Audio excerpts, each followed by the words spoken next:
The moment Grant Wexler decided to speak, the room tilted. It happened in the marble lobby of the Aurora Sky Resort, where glass walls rose like monuments to money, and the air always smelled faintly of citrus and power.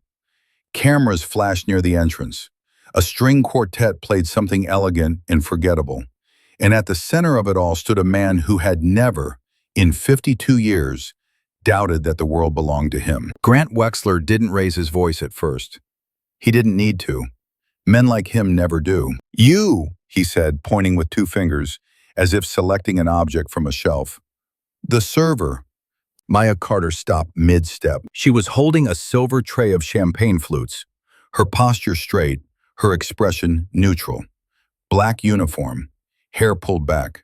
Name badge slightly crooked from a long shift that had started before sunrise. To most people in the lobby, she was invisible. To Grant Wexler, she was suddenly an inconvenience. "I asked for still water," he continued, glancing at the tray as though it offended him. "Not sparkling. Is attention to detail really that difficult?" A few heads turned. Someone laughed softly, assuming this was entertainment. Maya opened her mouth to respond, calm, professional, careful. But Grant stepped closer, lowering his voice just enough to make it sharper. "Don't argue," he said. "This isn't a debate. This is your job." Something in his tone shifted then. Not loud. Worse. Certain. "I swear," he added, smiling thinly, "people start working in places like this and suddenly forget who they are." The silence around them thickened. A phone lifted. Someone began recording. Maya felt it, the familiar heat in her chest, the old instinct to shrink, to smooth things over, to disappear. She had learned that instinct well. She had learned it on purpose, because Grant Wexler had no idea who he was talking to. And in that moment, standing beneath a chandelier worth more than most homes, he made the biggest mistake of his life. If stories about power, pride, and the moments that change everything draw you in, take a second right now to like this video, share your thoughts in the comments, and follow the channel. It helps these stories find the people who need to hear them. Now, let's go back to the beginning of this one. Earlier that afternoon, Maya Carter had told herself this would be an easy shift. The Aurora Sky Resort was used to hosting men like Grant Wexler, real estate kings, political donors, celebrities whose names opened doors without knocking. Maya had been working banquets and lobby service here for nearly 2 years, long enough to know the rules. Keep your eyes down, keep your voice steady, don't react. She was good at it. Too good. At 29, Maya had a presence that didn't fit the uniform she wore. There was something composed in the way she moved, something deliberate in how she listened. Guests sometimes mistook it for attitude. Managers called it professionalism. Maya thought of it as armor. When she'd first arrived in Las Vegas, no one asked many questions. People rarely do when you're wearing black slacks and carrying a tray. They didn't ask where she went to school, or why she read legal briefs on her phone during breaks, or why she wore an old brass key on a chain under her shirt. They saw what they expected to see. That was the point. The lobby that afternoon was crowded with early arrivals for the Aurora Sky Foundation Gala, a charity event that promised generosity while quietly celebrating excess. Staff moved in controlled patterns. Security hovered near VIP entrances. Management smiled too much. And then Grant Wexler walked in. He arrived the way powerful men always do, surrounded, unquestioned, already at the center before anyone consciously noticed him. His suit was custom. His confidence was inherited. He had the look of someone accustomed to being deferred to, and the habit of mistaking deference for respect. When his glass wasn't what he wanted, when the moment didn't bend perfectly to his expectations, he looked for someone smaller than himself to correct. He found Maya. What Grant didn't see, what no one in that lobby could have guessed, was that Maya Carter wasn't just a server. She wasn't just a face in a uniform. She was a woman in the final days of a vow she had made to herself. A vow tied to a fortune, to a legacy, and to a lesson about power that most people never learn unless they're forced to. And as the first phone finished recording, as whispers rippled through the marble hall, as Grant Wexler smiled in quiet satisfaction at having put someone in her place, Maya Carter made a decision just as quiet. She did not lower her eyes. She did not apologize. And she did not walk away. Because sometimes the most dangerous thing you can do to the wrong woman is underestimate her. Long before Grant Wexler decided she was forgettable, Maya Carter had learned how to disappear on purpose. It was not a skill she was born with. It was one she had practiced slowly, painfully, until it became second nature. The art of being overlooked, the discipline of silence, the ability to stand in plain sight while the world moved past you as if you were part of the furniture. 2 years earlier, she had stood in a very different room. That room had been quiet, lined with dark wood and old law books, the kind that smelled faintly of dust and authority. Rain tapped against the windows as a man with silver hair and careful hands slid a thick folder across the table toward her. "Maya," he had said gently, "what your grandmother left you is unprecedented." Inside the folder were numbers so large they didn't feel real at first. Rows of assets, holding companies, trusts layered inside trusts, properties stretching across states and industries, wealth that had been built slowly, deliberately, by a woman who had started with nothing and trusted no one to tell her what she was worth. Evelyn Carter. To the public, she had been a reclusive investor. To business journals, a mystery. To Maya, she had simply been Ev, a woman with sharp eyes, calloused hands, and a voice that could cut through nonsense like glass. Evelyn had raised Maya after the accident. She had taught her how to read balance sheets before fairy tales, how to listen more than she spoke, how to recognize power by how quietly it moved. And when she died, she had left Maya everything. Almost everything. There had been a condition. "You can claim control in 2 years," the lawyer had said, "but only if you complete the terms of the trust exactly as written." The terms had been simple, brutal, non-negotiable. For 2 full years, Maya was to live and work as an hourly employee in industries built on service, hotels, events, hospitality, no disclosure, no exceptions, no safety net. She was to earn a modest wage, live in a modest space, and experience the world as those without power did. Only then would the inheritance be released. Only then, Evelyn had written in her final letter, would Maya understand what wealth actually cost. At first, Maya had been angry. It felt cruel, unnecessary. She had already worked hard. She had already known struggle. But Evelyn had anticipated that reaction. Her handwriting, firm and unmistakable, had filled the page. "Money is not a reward, Maya. It is a responsibility. And responsibility without understanding is just another kind of danger." So Maya had agreed. She cut her hair, sold her car, locked away her credentials, her investments, her former life.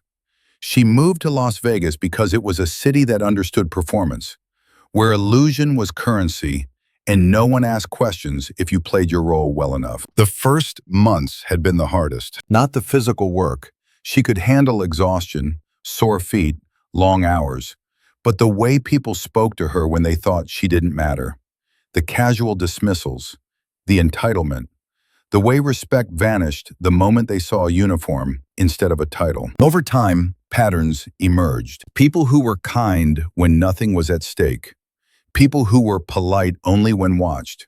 And people who became cruel the instant they believed there would be no consequences. Maya took notes. Not on paper, never on paper, but in memory. She watched how managers bent rules for VIPs, how complaints from staff disappeared, how silence was rewarded and dignity quietly punished. She learned something else, too. That by the time she started at the Aurora Sky Resort, Maya was no longer counting days. She was counting lessons.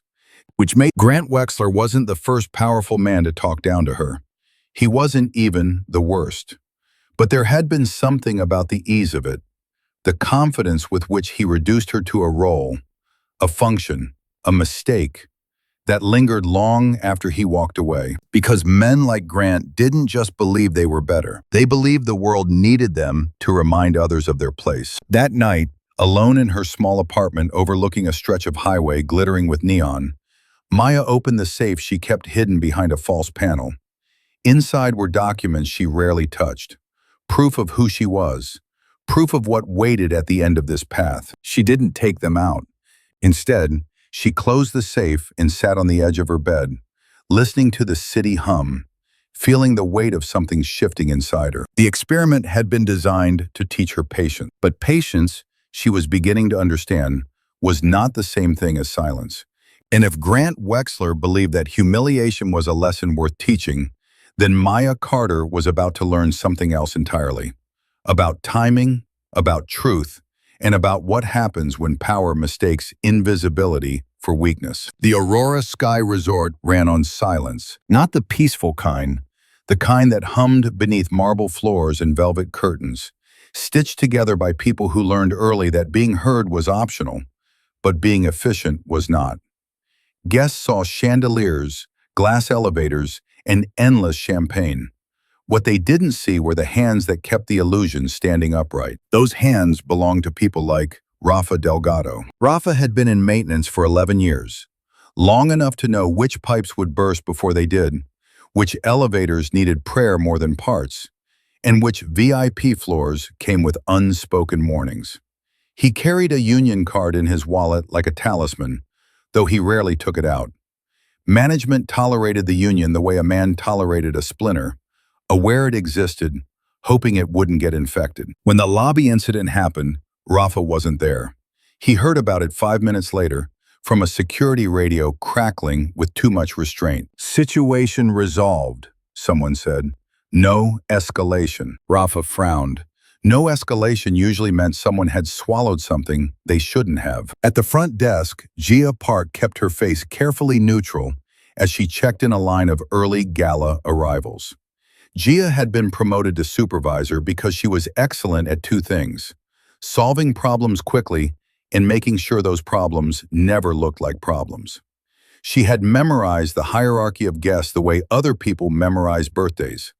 Politicians above athletes. Donors above celebrities. Anyone with foundation in their title above everyone else. She saw the clip on her phone before management acknowledged it existed. A shaky video. A man's voice, calm and cutting. A woman standing still, holding a tray, absorbing the moment without visible reaction. The caption was already spreading. VIP checks server. Gia's stomach tightened. She recognized the uniform. She recognized the posture. "That's Maya," she murmured, locking her phone as a guest stepped forward. "Of course it is." In the service corridor behind the ballroom, Nina Baptiste was organizing chaos with a clipboard and the kind of authority that came from having been underestimated too many times.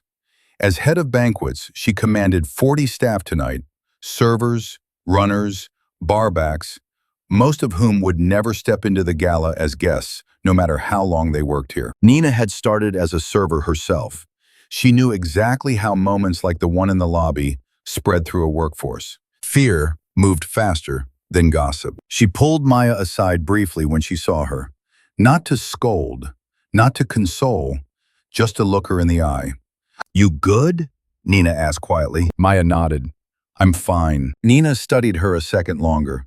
Experience told her that fine often meant handled. Experience also told her when not to push. Down by the service elevators, Omar Rios adjusted his security jacket and watched management huddle near the concierge desk. Omar had once believed security meant protection. He had learned instead that it meant containment, keeping problems from reaching the people who paid the most. He'd been the one to receive the directive, VIP involved, high profile. No incident report unless requested. He hated how familiar it sounded. In the staff break room, the mood shifted from fatigue to anger in slow, dangerous increments. Someone replayed the clip. Someone else turned it off. "That's Grant Wexler," a runner said. "My cousin works construction. Says that guy tanks entire crews if he doesn't get his way." "They'll bury it," another voice replied. They always do. Rafa leaned against the counter, arms crossed, jaw tight. They bury it because we let them. A silence followed that was heavier than agreement. Speaking up cost things here. Shifts, favor, stability. People had families, visas, rent. The resort didn't run on loyalty. It ran on fear calibrated just below rebellion. And yet, when Maya walked past the room, tray balanced, expression calm, the conversation stopped. Not because she was management, because she wasn't broken. There was something unsettling about that. Something quietly defiant. Gia watched from the desk as Grant Wexler's name was flagged in the system. VIP note appended. Special handling required. She typed faster than necessary, jaw clenched. Mina updated her staffing chart and made a decision she would later pretend was logistical. Maya was reassigned closer to the gala floor, and high above them all, in an office with tinted windows, a director of guest relations drafted a single sentence that would be sent to legal if needed and nowhere else. Employee conduct under review. No further action recommended. The Aurora Sky Resort would continue to shine. The gala would proceed. The donors would smile. But beneath the marble and the music, something had shifted. Because the people who kept the lights on had seen the line crossed. And once the invisible start watching back, power has a way of losing its footing. Grant Wexler did not think of himself as a cruel man. Cruelty, in his mind, belonged to people who lost control, who shouted, who hit, who acted without discipline. Grant was disciplined. He measured his words. He smiled at the right moments. He donated to the right causes and posed for the right photographs. If people felt small around him, that was not cruelty. That was reality asserting itself. He believed the world was organized the way it had always been organized. At the top were builders, below them, managers, below them, workers, and at the bottom, the replaceable. This wasn't prejudice, he told himself. It was structure. Civilization required structure. Someone had to remind people of where they stood, or chaos crept in wearing the costume of equality. Grant learned this lesson early. His father had taught it to him on construction sites, pointing to men in hard hats and saying, "They work for us, so we don't have to." His mother had reinforced it at charity luncheons, whispering which smiles were sincere and which were transactional. By the time Grant inherited the first slice of the Wexler real estate portfolio, hierarchy felt as natural as breathing. He had expanded the empire efficiently. Luxury developments, high-end resorts, revitalization projects that pushed neighborhoods upward and people outward. He spoke the language of opportunity fluently, even when his projects erased it for others. The press loved him for it. Politicians courted him. Foundations welcomed his checks. And now, at 52, Grant was preparing for something bigger. He stood in a private suite at the Aurora Sky Resort, adjusting his cufflinks while watching his reflection multiply in floor-to-ceiling mirrors. Las Vegas glowed behind him, a city that understood ambition without apology. Tonight's gala wasn't just a fundraiser, it was a rehearsal. The right donors would be here, the right cameras, the right whispers. He planned to float the idea of a gubernatorial run. Not an announcement, nothing crude, but a suggestion. Enough to let people imagine him in power without forcing him to say it out loud. Power, Grant believed, should always appear reluctant. When the incident in the lobby happened, it barely registered as more than a footnote, a server with an attitude, a moment of correction. Necessary maintenance of order. If anything, it irritated him that people watched, that phones came out, that discretion, a skill he valued, seemed to be eroding in the service class. It confirmed what he already suspected, that people were getting too comfortable, too familiar, mistaking proximity for equality. In his mind, he had done her a favor. Men like Grant never saw themselves as bullies. They saw themselves as educators. In the suite, Sloan Wexler surveyed the room with the practiced eye of someone who understood image as currency. Her silk robe caught the light as she laid out jewelry options, each piece selected not for beauty, but for what it communicated. "Make sure the staff doesn't hover tonight," she said casually. "I hate feeling watched." Grant nodded, scrolling through messages from donors and advisors. They won't. They know better. Their son, Derek, lounged on the sofa, half listening while editing a video clip on his phone. "People online love this stuff," he said, smirking. "Power dynamics. It gets engagement." Grant glanced at the screen, saw a blurred frame from the lobby incident, and frowned. "Don't post that." "Relax," Derek replied. "I won't tag anyone." Grant said nothing, but something in his expression hardened. Control mattered. Narrative mattered. He had spent decades curating both. And yet, somewhere in the back of his mind, a flicker of irritation remained. Not guilt, not doubt, but annoyance that the server hadn't reacted the way she was supposed to. No tears, no apology spiral, no visible humiliation.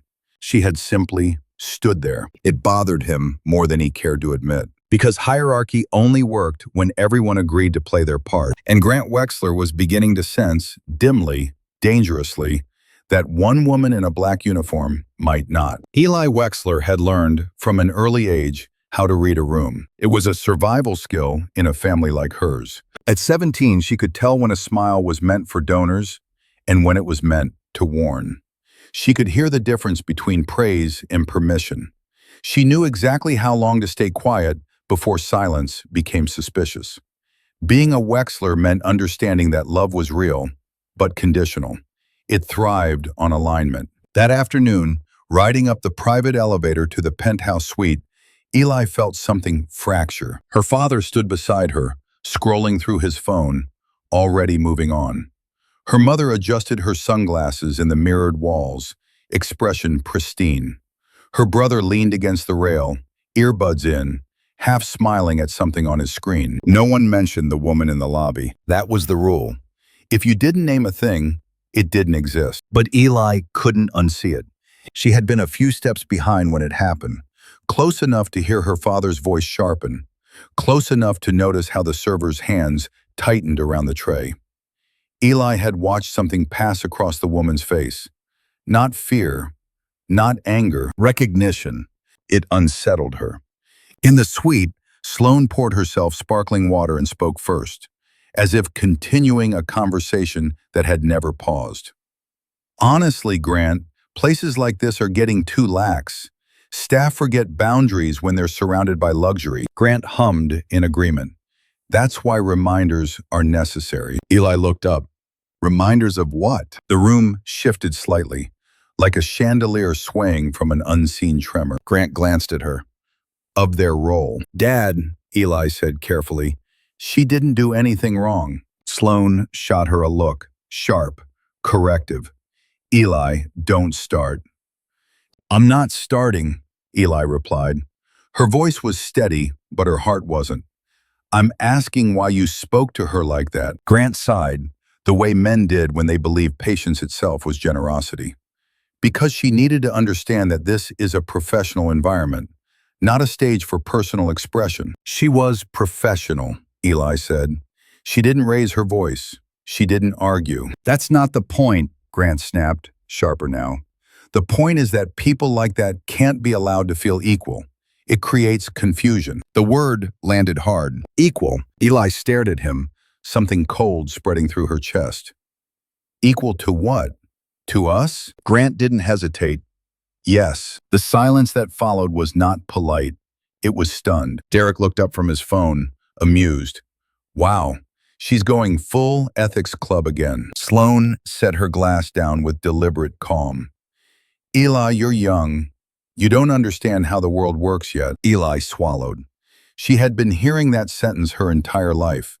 It had always sounded temporary, like something she would grow out of. For the first time, it sounded permanent. "I understand enough," she said quietly.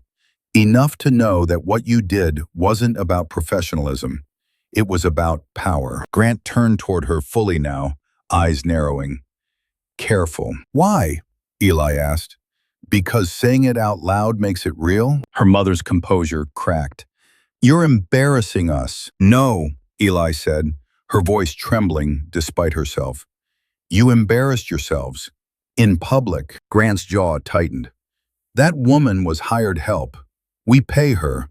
That is the relationship. That's a transaction, Eli said, not a license. Grant stepped closer. He wasn't shouting, but the authority in his voice pressed down like weight. You are a Wexler. You benefit from the order I maintain, from the lines I enforce. Don't pretend you're above it. Eli felt tears burn behind her eyes, not from hurt, but from clarity. So that's it, she said. If someone serves us, they're less than us. No, Grant replied. They're different. Eli shook her head slowly. You really believe that? He did. That was the most frightening part. She thought of the server again. The stillness, the dignity, the way she hadn't begged or flinched. And suddenly, Eli understood something no one had taught her. Privilege didn't just blind you to other people. It trained you to justify the blindness. I don't agree with you, Eli said, her voice barely above a whisper. And I don't think I ever will. Grant stared at her, incredulous. Sloane looked stricken. Derek laughed, unsure whether to be impressed or entertained. You'll apologize, Grant said coldly, and you'll remember who you are. Eli didn't respond. She turned and walked toward her bedroom, every step feeling like treason, in truth, at the same time. Behind her, the suite returned to its polished calm. But something essential had split. And once a child sees too much, there is no going back to pretending she hasn't. By the time Maya returned to the lobby, the air had changed. It wasn't louder. It wasn't visibly tense. But the marble floor seemed to hold sound differently now, as if the building itself had learned to listen. Conversations softened when she passed. Eyes lingered a half-second too long, then slipped away. The clip had spread faster than management expected. Not everywhere, but enough. Maya felt it without checking her phone. She adjusted the tray in her hands and reminded herself to breathe. In through the nose, out through the mouth. Neutral face, measured steps. The rules she had lived by for nearly 2 years settled over her like a second uniform. Grant Wexler was back in the lobby. He stood near the concierge desk now, surrounded by a loose ring of people who smiled when he spoke and nodded when he paused. He was telling a story, something charming, something practiced. Laughter rose and fell on cue. When he saw Maya, the laughter stopped. Not because anyone else noticed her, because he did. His eyes flicked to the tray, then to her face. Recognition passed over his features, followed immediately by irritation. The kind that came from realizing an object had not remained where you left it. Excuse me, he said, stepping out of the circle. Maya stopped. She did not look surprised. She did not look afraid. Yes, sir? Her voice was calm, even, perfectly professional. Grant smiled, but it didn't reach his eyes.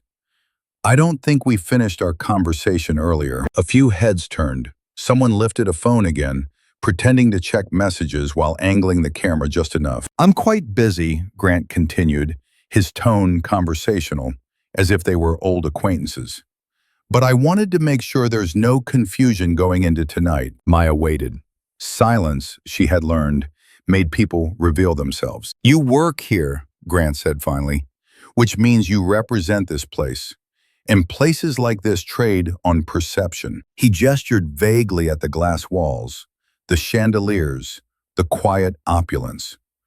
When staff forget that, it reflects poorly on everyone. I understand, Maya replied. Grant leaned in slightly, lowering his voice.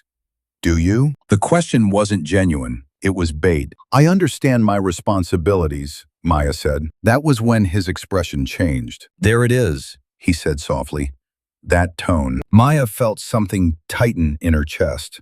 Not fear, anger, controlled, compressed, dangerous. What tone, sir? She asked. The one that suggests you think this is a conversation between equals, Grant replied. He straightened, making sure his voice carried just enough to be heard. It's not. The words landed like a slap.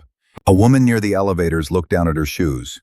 A man in a tailored jacket shifted uncomfortably, then turned away. No one intervened. Maya's hands curled around the edge of the tray. She could feel her pulse in her fingertips. Grant continued, encouraged by the silence. You should be grateful, working in a place like this. Seeing how successful people live, it gives you ideas. He smiled again.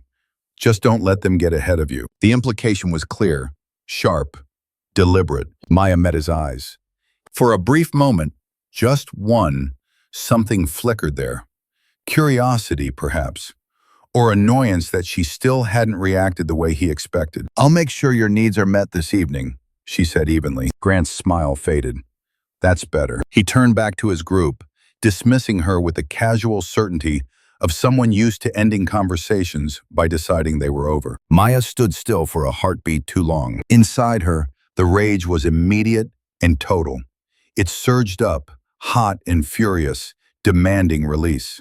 She imagined saying his name aloud, imagined correcting him, imagined watching his confidence fracture, but she didn't. She swallowed the anger and felt it settle somewhere deeper, heavier. Anger could burn out. This felt different. This felt like resolve. As she walked away, she became aware of the looks again. Not just pity now, something else. Expectation. People had seen enough to know something was wrong, not enough to act. In the security office, Omar watched the feed rewind and play again. In the break room, Rafa slammed his locker shut harder than necessary. At the front desk, Gia typed a note she would later pretend she hadn't. And above them all, unseen and unbothered, Grant Wexler moved through the lobby, believing the moment was over. He believed he had won. He did not know that in humiliating Maya Carter, twice in public, he had crossed from forgettable cruelty into something irreversible. Because some moments don't end when the words stop. Some moments plant themselves, and they grow. By evening, the lobby looked exactly the way it always did. Guests laughed. Valets hustled. The chandeliers glowed as if nothing beneath them had shifted. That was the strangest part, not that the incident had happened, but how quickly the building learned to pretend it hadn't. Maya finished her shift rotation and slipped into the staff corridor, the noise of the gala setup muffled behind heavy doors. Her body felt light in that hollow way that came after holding too much inside for too long. She set her tray down, washed her hands slowly, and stared at her reflection in the stainless steel sink. Her face looked the same, calm, controlled. Inside, something was splintering. In the break room, the air buzzed with restrained voices. Phones lay face up on tables, screens glowing with paused videos and half-written messages. The clip from the lobby had multiplied, cropped, captioned, speculated over. In one version, Grant's voice was clear. In another, Maya's silence had been framed as guilt. Rafa stood near the lockers, arms crossed, jaw set. "We need to file a report," he said. "Not tomorrow. Now." Gia hesitated, fingers laced together. "You know how this goes. VIP complaint overrides staff complaint. Legal reviews it, and suddenly there's no violation of policy." "That's not policy," Rafa snapped. "That's fear." Nina stepped in before the tension broke open. "Enough," she said quietly. "Let's do this the right way." They sat at the small table under flickering fluorescent lights. Maya hadn't asked for this meeting, but she hadn't stopped it either. Nina pulled up the internal reporting system on a tablet and slid it toward her. "Only if you want to," she said. "No pressure." Maya looked at the screen. Fields waited to be filled. Date, time, description, names. Her hands hovered above the glass. For 2 years, she had watched this process from the outside, had seen how complaints became paperwork, how paperwork became delay, how delay became disappearance. She knew the cost. Retaliation rarely came loudly. It came quietly. Fewer shifts, worse schedules, a reputation for being difficult. Still, she typed. She described the words exactly as they had been spoken. No emotion, no interpretation, just facts. When she finished, the room felt strangely quiet. Nina submitted the report. A confirmation message appeared, then vanished behind a spinning icon. "That's it?"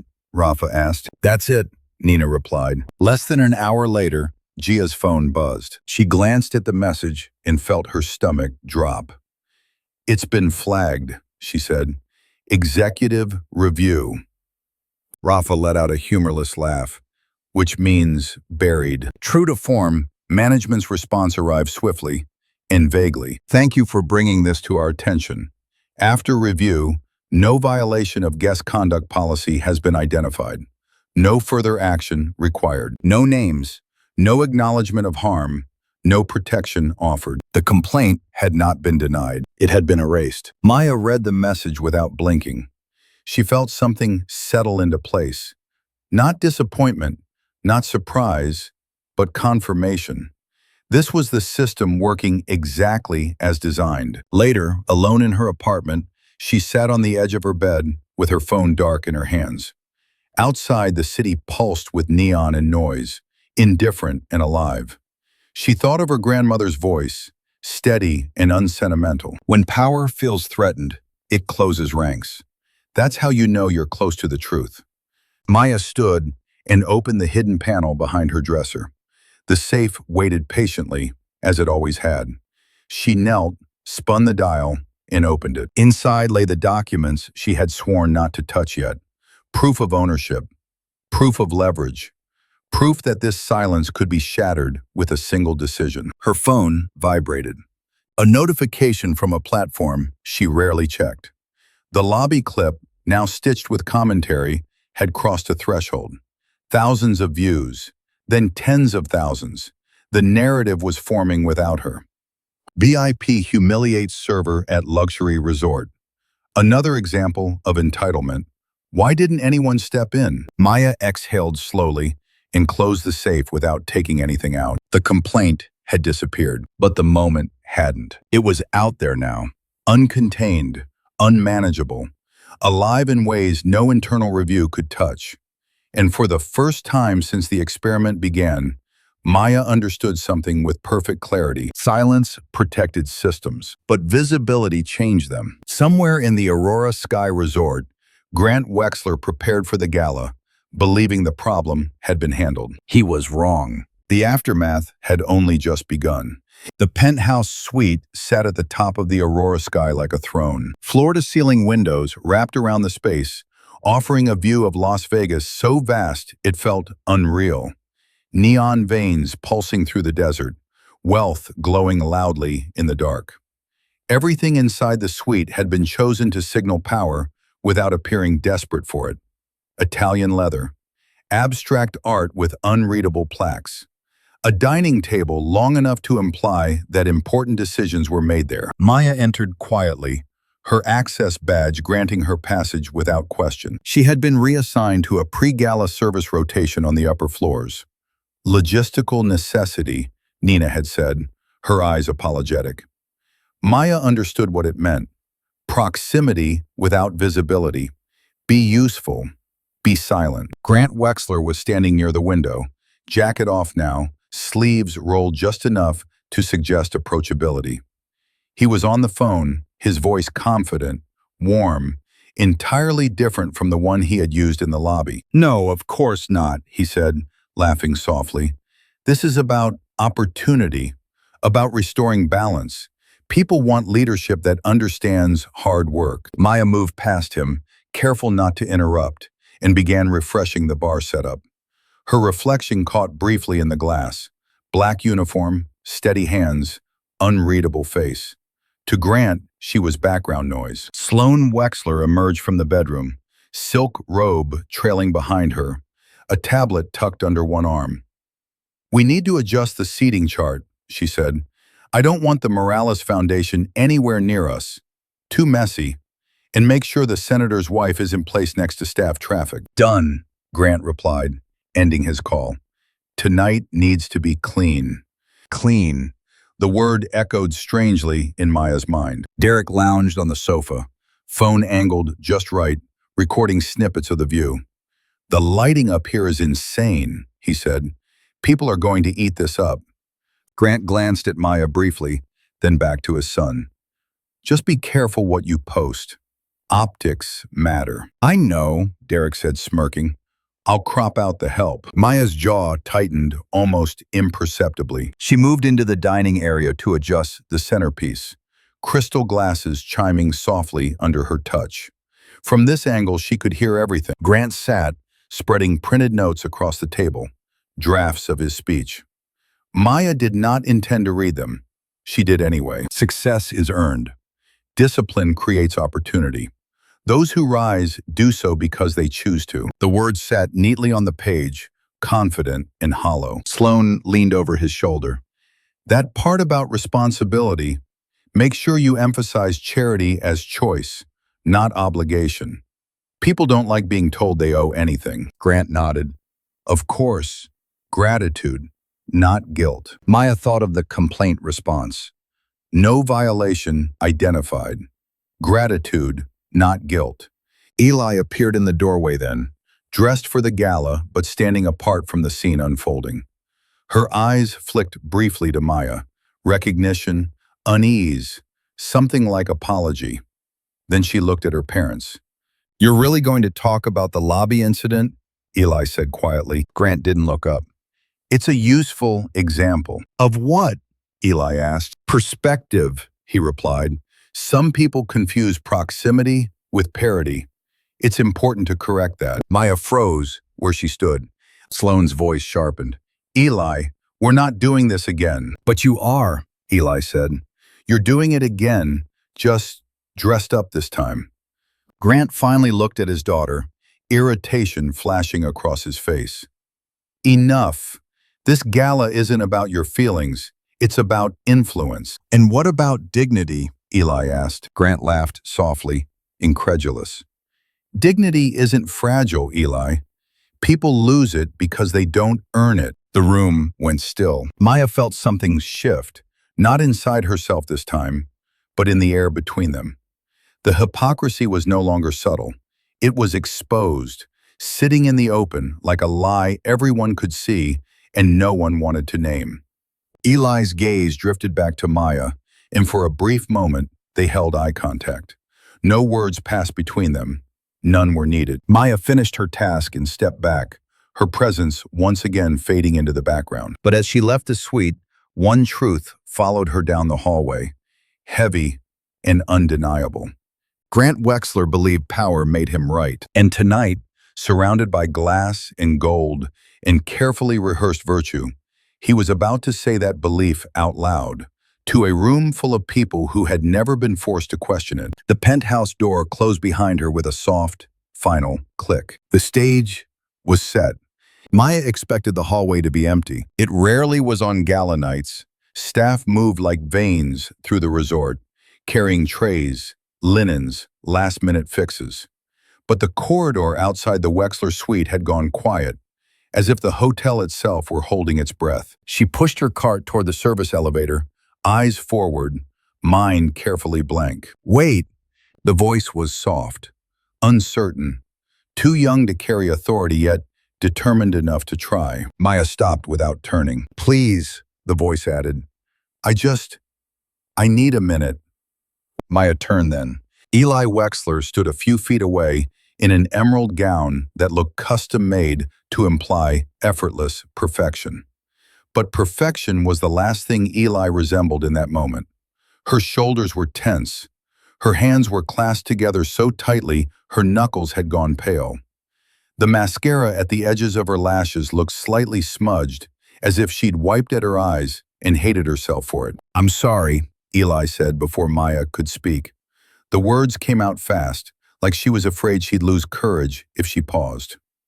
"About earlier, about all of it." Maya studied her face, not with suspicion, with something quieter, recognition. Eli wasn't apologizing for a missed glass of water. She was apologizing for a worldview. "You don't need to apologize for other people," Maya said gently. "Yes, I do," Eli's voice shook. "Because I didn't stop it. I was right there and She swallowed hard. "I stood there and watched my father talk to you like you weren't a person." Maya felt the familiar instinct to smooth it over, to offer comfort, to protect someone else from their discomfort. It rose automatically, and she pushed it down. "Why are you telling me this?" Maya asked. Eli's eyes flickered toward the closed suite door, then back. "Because I can't breathe in there," she whispered. "Not anymore. Everything is performance. And the worst part is they think it's normal. Maya leaned lightly against the wall, keeping her voice low. It is normal, she said, for them. Eli flinched as if struck. I don't want it to be, she said. I don't want to become that. Maya held her gaze for a long moment. She saw what most people missed in girls like Eli, how privilege could be a cage as much as a cushion, how the fear of losing love could keep you obedient long after obedience stopped making sense. You're not your family, Maya said. Eli let out a shaky breath. Then who am I? The question hung between them, raw and unanswered. Maya's fingers brushed the chain beneath her collar, the brass key resting against her skin like a secret heartbeat. For 2 years, she had been living inside questions like that. Who are you when no one is watching? Who are you when power speaks and you're expected to nod? She chose her words carefully. They can't define you, Maya said softly, unless you accept their definition. Eli's eyes filled. She blinked fast, furious at herself, then steadied. How do you do it? She asked. How do you stand there and not break? Maya thought of the lobby, the cameras, the way silence could feel like swallowing glass. She thought of the complaint disappearing, the system smoothing over harm like a wrinkle in expensive fabric. I break, Maya admitted, just not where they get to see it. Eli stared at her, something shifting behind her eyes. Surprise, then respect, then a kind of aching recognition. That's not fair, she whispered. No, Maya agreed. It isn't. Eli's hand moved to her clutch. She hesitated, then opened it and pulled out her phone. I need to show you something, she said. The screen lit up with a folder of clips, short, shaky videos taken from angles that suggested secrecy. A staff member being snapped at in an elevator. A valet being mocked for pronouncing a name wrong. A bartender being told to smile more while someone laughed. Not dramatic enough to make headlines alone. Together, they formed a pattern like bruises. I've been saving them, Eli said, voice low. Not just tonight, for months. I didn't know why at first. I think part of me wanted proof that I wasn't imagining how bad it was. Maya felt a coldness creep along her spine. Evidence, a record, a weapon if used correctly. You could get in trouble for this, Maya said. Eli lifted her chin. Good. The word surprised them both. In the silence that followed, Maya saw the moment Eli crossed an invisible line. The line between being accidentally good and being intentionally brave. It wasn't loud. It wasn't dramatic. It was a decision settling into place. You should be careful, Maya warned. Eli nodded. I am. But if my father goes on that stage tonight and uses you as a story, if he turns your humiliation into a joke for donors, her voice hardened. I won't let it happen. Maya's heart beat once, hard. It wasn't the promise of rescue that moved her. Maya didn't need saving. It was the fact that someone from inside that world, a Wexler, was willing to risk comfort to name the truth. Maya looked at the suite door again. Behind it, Grant Wexler prepared his speech, polishing his virtue into a performance. He believed the people around him were loyal because they were dependent. He hadn't noticed his daughter slipping free. Maya reached out and gently closed Eli's fingers around the phone. If you're going to do this, she said quietly, do it for the right reason. Eli's throat tightened. What's the right reason? Maya's voice softened, but it didn't weaken.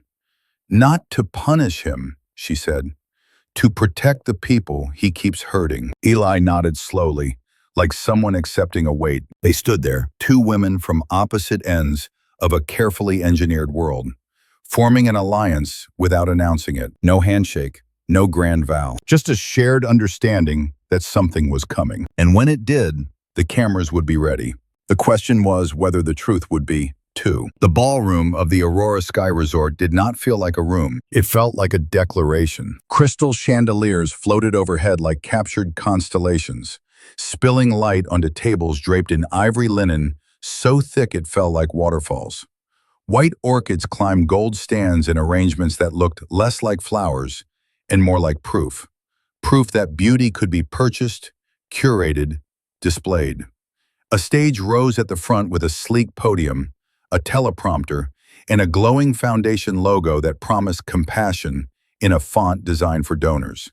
500 guests drifted through the space in tailored tuxedos and gowns that whispered when they moved. Their laughter was polished. Their handshakes were strategic. Their generosity arrived in the form of pledges spoken out loud so others could hear. This was not charity. This was theater. Behind the double doors, the staff moved through narrow corridors with none of the glamour, only the machinery. Nina Baptiste stood at the center of it all, headset on, clipboard in hand, eyes scanning her team like a general watching a battlefield. "Tray lines tight," she murmured. "No gaps, no wandering. Remember, you don't exist unless someone needs something." She didn't say it to be cruel. She said it because it was true. Maya stepped into the ballroom with a champagne tray balanced in her palm, posture perfect, face neutral. The uniform made her disappear, but her body remembered every rule. Don't linger. Don't flinch. Don't make them feel guilty for being served. When a guest reached for a flute without looking at her, Maya offered the same small nod she offered everyone. Smooth, silent, professional. A woman in a diamond necklace snatched a glass and turned away mid-sentence, as if Maya were a table rather than a person. A man in a velvet jacket pointed at Maya's tray and said, "Two," without saying please, without moving his eyes from his conversation. Their hands brushed Maya's fingertips like accidents they didn't notice. Maya felt each one like a pinprick. Not pain, proof. Near the service entrance, Omar Rios stood with his arms folded, watching the room with the exhausted focus of someone paid to anticipate trouble without ever naming it. Tonight, trouble wore luxury. Trouble smiled. Trouble donated and then demanded. Rafa Delgado appeared briefly near the back, tool belt under his jacket, moving like he belonged in the shadows. He exchanged a look with Nina, short, loaded. The union grievance papers were ready, but paper meant nothing without leverage, and leverage was rare in a room like this. At the front tables, the Wexlers sat exactly where power always sat, close enough to be seen, far enough to be safe. Grant Wexler looked effortless in a black tuxedo, his silver hair catching stage light even from his seat. He leaned into conversations with practiced warmth, his laugh arriving on cue. A man who could make donors feel chosen. Sloane glowed beside him, champagne gown hugging her like liquid wealth. Her smile never faltered, but her eyes tracked the room constantly, measuring what people saw, what they didn't, what could be controlled. Derek held his phone under the table, filming clips. The chandeliers, the orchids, the crowd. His thumb hovered over "Go Live" like a trigger. Eli sat at the edge of the family tableau, emerald dress bright against the sea of muted luxury. She looked like she belonged, beautiful, composed, perfectly placed. But Maya, weaving between tables, could see the difference. Eli's hands were shaking. When Eli's eyes met Maya's across the ballroom, something passed between them, silent and sharp. A promise, a warning, a countdown. On stage, the auctioneer finished the final bidding segment, voice booming with praise for generosity. Numbers flashed on screens, donations climbing, applause swelling, champagne spilling as people stood to congratulate themselves. "Record-breaking year," the auctioneer announced. "You should all be proud." The crowd loved that. Pride was easy. Pride was comfortable. In the back corridor, Nina's voice snapped through her headset. "Speech in 3. Everyone in position." Maya moved toward the far wall with the other servers, trays now lowered, faces angled down. Staff became an ornamental border, the human frame around the canvas of wealth. Grant rose from his seat. The room shifted, attention collecting around him like gravity. Conversations faded, cameras lifted, phones steadied.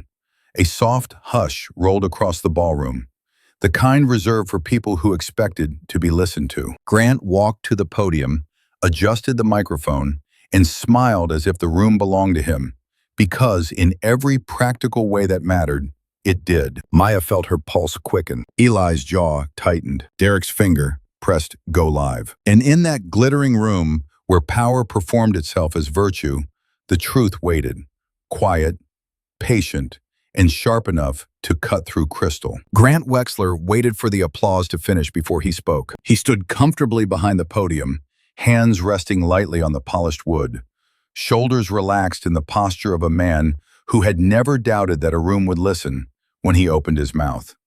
The teleprompter glowed softly, but Grant barely needed it. He had given versions of this speech his entire adult life. "Ladies and gentlemen," he began, his voice warm, practiced, perfectly calibrated. "Tonight we celebrate generosity. Not just generosity of money, but generosity of vision." The crowd responded the way it always did, with approving murmurs, nods, a ripple of polite applause. Champagne glasses caught the light as people leaned forward, ready to be affirmed. "We live in a time," Grant continued, "when success is questioned, when achievement is treated with suspicion, when people are told they should apologize for working hard and rising above." Maya stood near the back wall with the other servers, hands folded, eyes lowered. She felt the words move through the room like a tide, lifting some, pressing others down. Grant smiled. "I reject that idea." The applause was louder now. "My family has been part of building this country for generations," he said. "We didn't get there by accident. We got there through discipline, responsibility, and an understanding that the world only works when everyone knows their role." The phrase landed softly, but it landed. Eli stiffened in her chair. Grant went on. "That sense of responsibility doesn't stop at the top. It extends downward. It means being honest with people, even when honesty is uncomfortable." Maya's chest tightened. "Just this afternoon," Grant said casually, as if recalling a charming anecdote, "my family had an interaction right here in this hotel that reminded me how necessary that honesty is." The room grew still. Maya felt the air change. She did not look up, but she knew this moment had arrived. "There was a member of the staff," Grant continued, his tone measured, almost benevolent, "a young woman who seemed to believe that working in a luxury environment somehow made her more than she was." A few uneasy chuckles rippled to the audience. Grant tilted his head slightly, as if considering his words with care. "Now let me be clear. There is nothing wrong with honest work. Cleaning rooms, serving drinks, these are respectable tasks." Maya's fingers curled into her palm. "But," Grant added, and his voice sharpened just enough to feel like truth, "respectable work does not mean equal standing. Proximity to success does not create success." The silence was absolute now. Grant leaned forward. "Sometimes, the most responsible thing we can do is remind people of that. Not to humiliate them, but to ground them. To help them understand where they fit in the natural order of things." In the back of the room, Rafa felt his jaw clench so hard it hurt.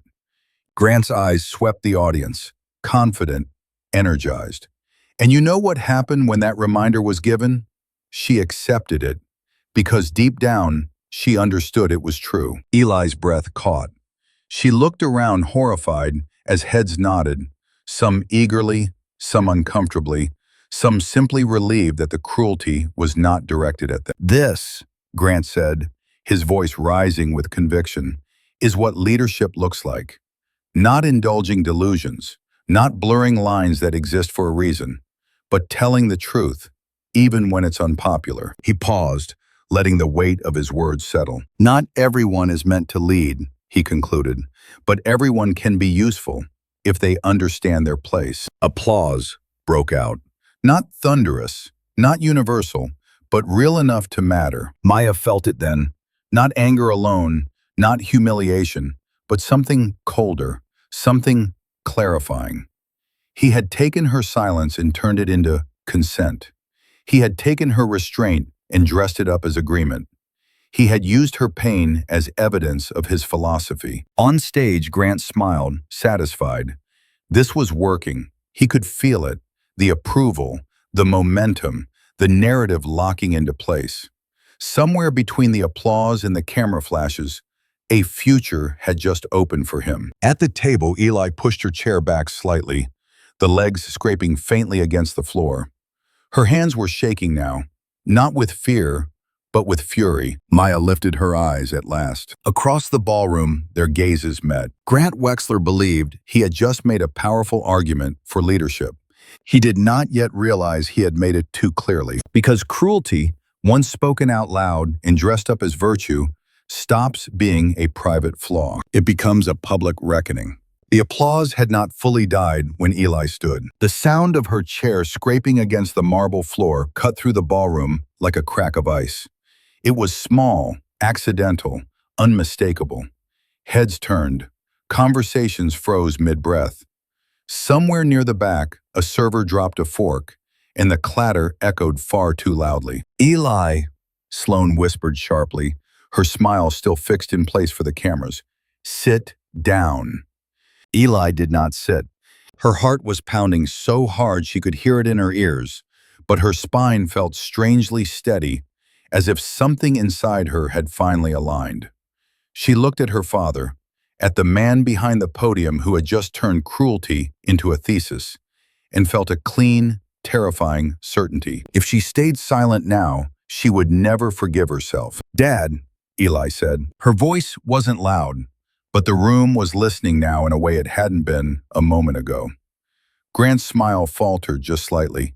"This isn't the time," he said into the microphone, attempting warmth, attempting control. "We'll talk later." "No," Eli replied. "We won't." A ripple moved through the crowd. Phones rose higher.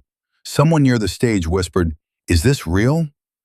Eli stepped away from the table, her emerald dress catching the light as she moved into open space. She could feel her mother's panic behind her, her brother's stunned silence. She could feel the weight of 500 pairs of eyes pressing in. "You're talking about responsibility," Eli continued, her voice gaining strength with every word. "About hard work, about knowing your place." Grant's jaw tightened. "Eli, stop. You inherited everything you have," she said, and the sentence landed like a dropped glass. "You didn't build it from nothing. You didn't clean rooms. You didn't serve anyone but yourself." A collective inhale swept the room. Grant stepped away from the podium, anger bleeding through his composure. "That's enough. You're embarrassing yourself." "I'm embarrassing you," Eli corrected. "There's a difference." She turned slightly, gesturing toward the back of the room, not pointing, not naming, but making the space visible. "You stood up there and used a woman's humiliation as a political argument. You called it leadership." Grant's voice dropped, dangerous and low. "You don't understand what you're saying." "I understand exactly what I'm saying," Eli shot back. Her hands were shaking now, but she didn't hide it. "You spoke about her like she wasn't here, like she wasn't human, and everyone clapped." A murmur spread, not agreement, not outrage, recognition. "You want to talk about order?" Eli went on. "About who belongs where? Then tell the truth. Tell them you've never worked a service job. Tell them your success was built on other people staying quiet." Grant moved toward her, abandoning the podium entirely. Cameras tracked him instinctively. "You will stop this right now." Eli didn't step back. "No," she said again, louder this time. "I won't." The words seemed to shock the room more than anything else she had said. Defiance was unexpected from someone like her. Rebellion was supposed to come from the margins, not the center. "You raised me to believe in values," Eli said, her voice breaking and holding at the same time. "You told me integrity mattered, and then I watched you destroy someone for sport and call it responsibility." Sloane rose halfway from her chair, face pale. "Eli, please." Eli turned to her mother, eyes wet but clear. "Don't," she said. "Not tonight." Grant reached for the microphone, but Eli spoke faster, urgency overtaking restraint. "That woman you talked about, she showed more dignity standing in silence than you did standing in front of a room full of people cheering you on." The ballroom was utterly silent now. Phones were no longer discreet. They were held high, unapologetic. Somewhere, a live stream counter ticked upward. Grant's face had gone red, then white. "You're done," he said, voice shaking with fury. "You will apologize. Right now." Eli looked at him, really looked at him, and felt something final settle into place. "No," she said softly. "I won't apologize for telling the truth." She turned, her gaze sweeping the room, and for the briefest moment, it met Maya's across the distance. Maya stood very still, heart racing, breath caught, not because she was afraid, but because she was witnessing something rare. A child of power choosing conscience over comfort. "This is what silence buys you," Eli said to the crowd. "It lets cruelty dress itself up as wisdom. It lets powerful people pretend they're teaching lessons when they're just protecting themselves." Grant reached for her arm. Before he could touch her, a voice cut through the air. "That's enough, Grant." It came from the front row. A donor, a board member, someone with enough weight that even Grant had to pause. The moment cracked open, fragile and irreversible. Eli stood there, exposed and unshielded. Her rebellion no longer just a family matter, but a public fracture. The script had been burned, and in the ashes, something dangerous was rising. Because when truth is spoken out loud in a room built on performance, the show can never go on the same way again. For a few seconds, the ballroom stopped being a ballroom. It became a courtroom. 500 of the most polished people in Las Vegas stood or leaned forward in their seats, eyes wide, mouths half open, watching the Wexlers fracture in public. Grant Wexler hovered near his daughter like a storm, looking for somewhere to land. Sloane sat rigid, her smile gone, hands trembling in her lap. Derek's phone was raised high now, no longer discreet. He wasn't filming a gala anymore. He was filming history. And at the edge of the room, Maya Carter stood with the other staff, her uniform blending into the shadows the way it had been trained to. She could feel the moment pulling at her, like gravity. This was the point where most people would slip away. Let the powerful destroy themselves. Let the room forget her again. Let the experiment finish in silence, as planned. She could do that. She had done that for 2 years. But then Grant looked toward the back of the ballroom, and Maya felt her blood turn cold. Not because he saw her, because he spoke about her again. "Ladies and gentlemen," Grant said, attempting to regain control, his voice forced into calm. "This is an unfortunate distraction. My daughter is emotional, and she has misunderstood." A few people murmured, uncertain. Someone laughed nervously, relieved to have a familiar excuse offered. Emotional, misunderstood. The old language that turned truth into a tantrum. Grant's eyes flicked toward the staff line, and his mouth curved into something like confidence. "Earlier today, my family encountered a staff member who needed a reminder about professionalism. That's all this is, a reminder." Maya's hands went still. Across the room, Eli's face crumpled. Not fear, but disgust. She opened her mouth to speak again, but her voice caught. In that split second, Maya saw how power worked. It didn't just crush people. It exhausted them until silence became easier. Maya felt the brass key beneath her collar, warm against her skin. A small weight, a secret heartbeat, the safe deposit box, the documents, the proof. She thought of the complaint that had disappeared, the message that said no violation had been identified, the system that smiled while it erased people. She thought of Evelyn Carter's words, written in ink that had outlived her body. Power is not the ability to destroy. Power is the ability to choose what you build when destruction would be easier. Maya inhaled. The air tasted like champagne and flowers and something metallic beneath it. Fear. She stepped out of the staff line. One step, then another, shoes silent on the polished floor. At first, no one noticed. Why would they? People rarely looked at staff unless they needed something. Then a woman in the second row turned, confused, tracking motion where motion wasn't expected. A man beside her frowned. Heads began to swivel. The movement rippled outward like a current. Omar, near the side entrance, stiffened. His hand moved instinctively toward his earpiece. Nina's eyes widened from the service corridor. Rafa's jaw dropped, then tightened, as if bracing for impact. And then Maya reached the open space between the Wexler table and the stage. Grant saw her, and froze. For the first time that day, his face lost its certainty. His eyes narrowed, trying to place her, trying to decide whether she was an employee about to make a scene or a problem that could be removed. "Excuse me," Maya said. Her voice wasn't loud. It didn't need to be. It carried because it was steady, because it was calm, because the room was already silent and her calmness felt like a blade. Grant's mouth opened. "Security, no," a donor's voice cut in sharply from the front row. Authority, old and heavy. Let her speak. Maya stepped up the small stairs to the stage. The lights caught her uniform, turning black fabric into something almost formal. The microphone waited at the podium Grant had abandoned, still warm from his hands. Maya placed one palm lightly on the wood, grounding herself. Then she looked out at the crowd. 500 faces, 500 expressions ranging from curiosity to discomfort to the hungry gleam of people who sensed a viral moment approaching and wanted to be able to say they witnessed it firsthand. "My name is Maya Carter," she said. A pause. A beat of recognition for no one. Yet, "I am an employee of this resort," she continued. "I've served drinks, cleared plates, smiled at people who never looked at me.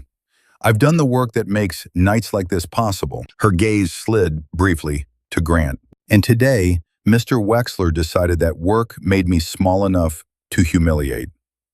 A murmur moved through the crowd, like wind through dry leaves. Grant's face tightened. "This is inappropriate," he snapped. "You are out of line." Maya didn't flinch. "I've been told that before," she said softly, "by men who confuse line with leash." The room went still again. Phones lifted higher. Somewhere, a flash went off. Maya reached into the pocket of her uniform and pulled out a folded document. Plain white paper, no glitter, no performance, just fact. She held it up. "This," she said, unfolding it carefully, "is a copy of the controlling deed and ownership statement for the Aurora Sky Resort." A few people leaned forward as if the paper itself might prove something simply by being seen. Maya's voice remained even. "It lists the property's holding company and the trustee authorized to act on its behalf." Grant stared, confused for half a second, then alarmed. Maya turned the page so the front row could read the bold line at the bottom. Authorized signatory, Maya Carter. The room erupted. Not applause, shock, gasps, exclamations, the sound of chairs scraping back, glassware clinking as hands trembled. People stood to get a better view. Photographers surged forward as if pulled by instinct. Derek's live stream shook as his hands shook. Grant's face drained of color so fast it looked unreal. Sloane's mouth opened, but no sound came out. Eli covered her mouth with one hand, tears spilling down her cheeks, not from sadness, but from the violent relief of truth, finally breaking through the performance. Maya waited for the noise to settle. She didn't rush it. She let it happen. Let them feel it. Let the room learn what it felt like when the invisible stepped into light. When the murmurs quieted enough to hear her again, Maya spoke. "My grandmother," she said, "Evelyn Carter, built an empire from nothing. She started in places like this, cleaning, serving, being underestimated. And when she died, she left me everything." Grant swallowed visibly, his throat moving like he was trying to force down panic. "She also left me a condition," Maya continued. 2 years living as invisible labor. 2 years learning how people behave when they think no one important is watching." Maya's eyes locked on Grant. "Today," she said, "you taught me the last lesson I needed." The ballroom felt like it had stopped breathing. Maya folded the document once, neatly, as if closing a chapter. "And now," she said, voice quiet but absolute, "I'm going to teach you yours." By morning, the city had decided what the night meant. Maya woke to a phone vibrating itself breathless on the small table beside her bed. She didn't answer it. She didn't need to. The notifications stacked one on top of another, a digital avalanche she could feel without looking. News alerts, missed calls, messages from numbers she didn't recognize, and a few she did.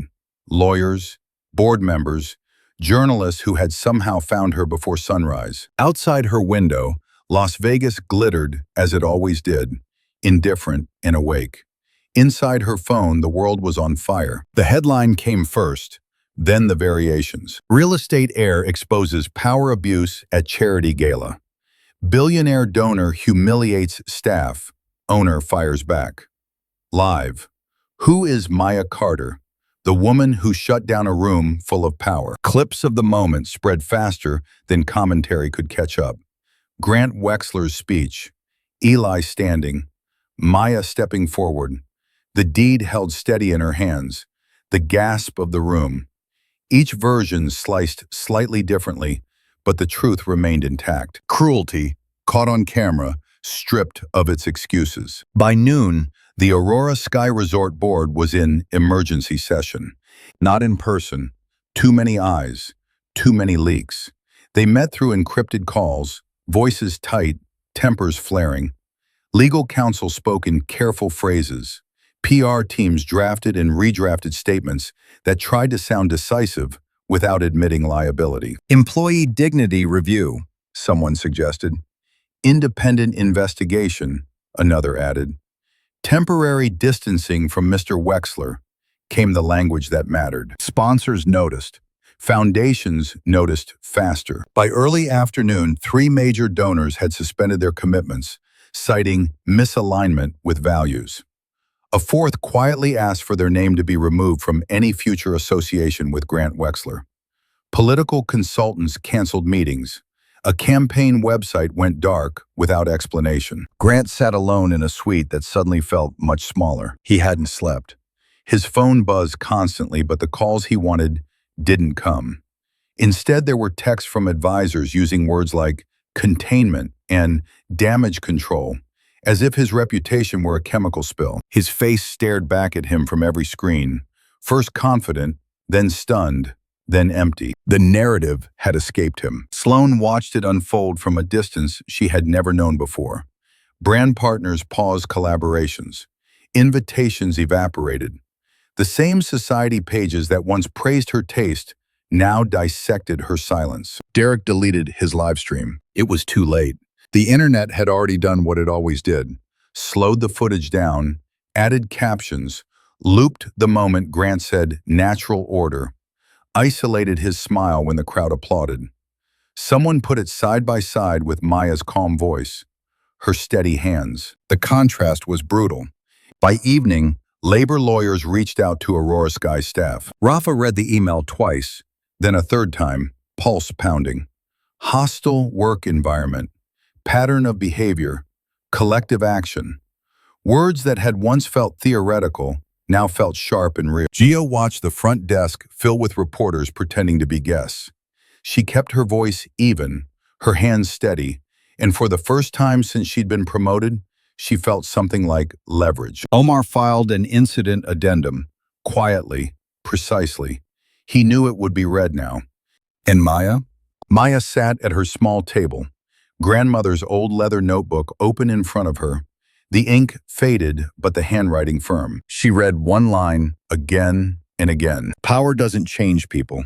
It reveals them. By the time the sun set on the second day, the fallout had crystallized into something irreversible. Grant Wexler's political ambitions were finished. Not because of one speech, but because the speech had shown who he was when he thought the room belonged to him. The Aurora Sky Resort issued a statement acknowledging Maya Carter as the controlling owner and announcing immediate reforms. Independent reporting channels, staff protections, a public apology that named harm instead of circling it. The words mattered because the timing did. And somewhere between the headlines and the silence that followed them, a truth settled into the collective consciousness. This wasn't a scandal. It was a correction. One woman had stepped forward with proof instead of fury, clarity instead of chaos.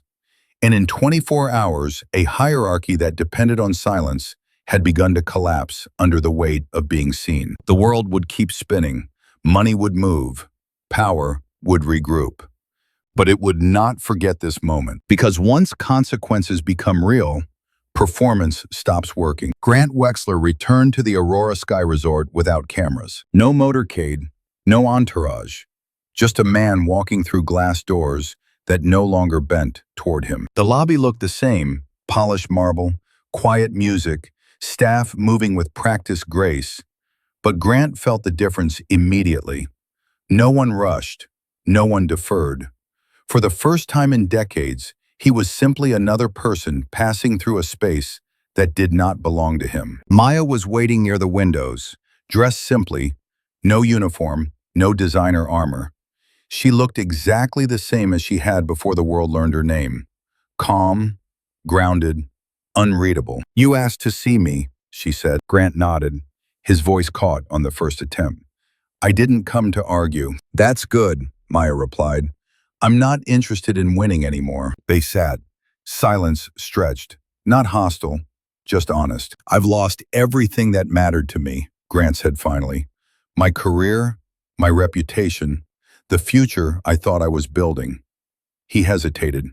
"But that's not why I'm here." Maya waited.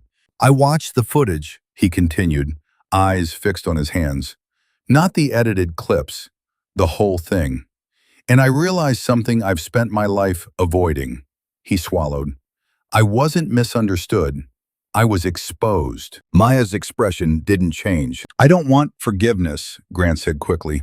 "I know that's not something I can ask for.